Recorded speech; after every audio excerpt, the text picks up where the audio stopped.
Alright, सुनो।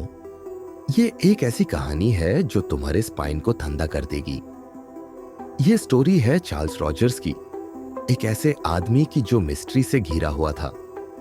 एक दिन वो स्मोक की तरह वनिश हो गया, अपने पीछे एक ऐसी हॉरिफाइंग लेगेसी छोड़ के जो आज भी लोगों को हॉन्ट करती है।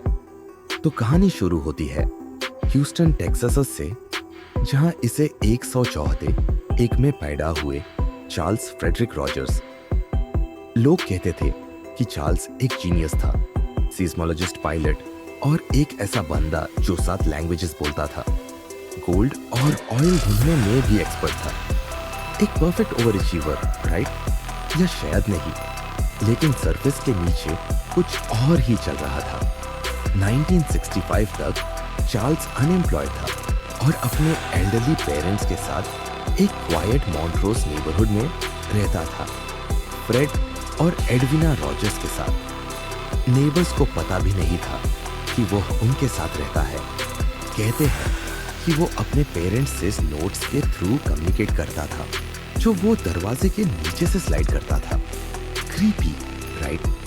जैसे एक दूसरी दुनिया में रह रहा हो, अपने ही सीक्रेट्स के साथ। और फिर आया वो दिन, जून 30 रात 3 साल 56 को, जब पुलिस को रॉजर्स के घर एक वेलफेयर चेक के लिए बुलाया गया। जो उन्होंने वहां देखा वो किसी नाइटमेयर से कम नहीं था।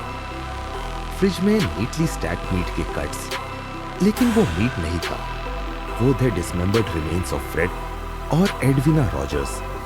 और सुन के हेड्स वेजिटेबल बिन में मिले। जितने भी ऑर्गन्स थे वो फ्लश करके सिवर में डाल दिए गए थे। ये सब हुआ फादर्स डे के दिन, जून इसी को। फ्रेड को हैमर से मार के उनकी आईज गाउज आउट कर दी गई थी और जेनिटेलिया भी रिमूव किया गया था। एडविना को हेडशॉट मारा गया, एग्जीक्यूशन स्टाइल। सीन इतना क्लीन था जैसे किसी सर्जन ने किया हो। सिर्फ एक जगह ब्लड का ट्रेस था, चार्ल्स के रूम में, जहां एक ब्लडी की होल सॉ मिला। लेकिन चार्ल्स, वो तो ऑलरेडी वेनिश हो चुका था। मीडिया ने इस केस को नाम दिया the ice box murders. Charles prime suspect था और एक वारंट भी इशू किया गया, लेकिन वो जैसे हवा में गायब हो गया। इस साल 1975 तक उसे कभी नहीं पकड़ा गया और फिर लीगली उसे डेड डिक्लेयर कर दिया गया। फिर आई थियरीज। कुछ लोगों का मानना था कि चार्ल्स एक CIA ऑपरेटिव था। एक book the man on the grassy knoll कहते हैं कि चार्ल्स JF के असैसिनेशन में इन्वॉल्व था। कुछ ने तो ये तक बोला कि चार्ल्स ने मेक्सिको सिटी में ली हार्वी ऑसवर्ल्ड का इम्पर्सनेशन किया और डीली प्लाजा में अरेस्ट होने वाले 3 ट्रैम्प्स में से एक था।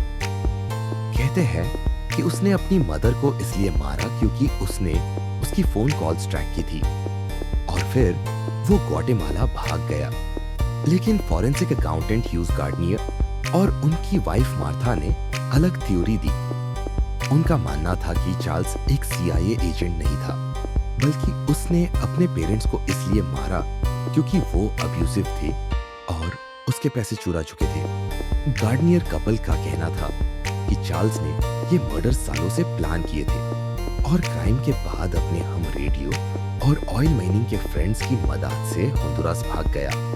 वहां एक वीक डिस्प्यूट की वजह से उसकी डेथ हो गई। थ्योरीज क्या क्या थी?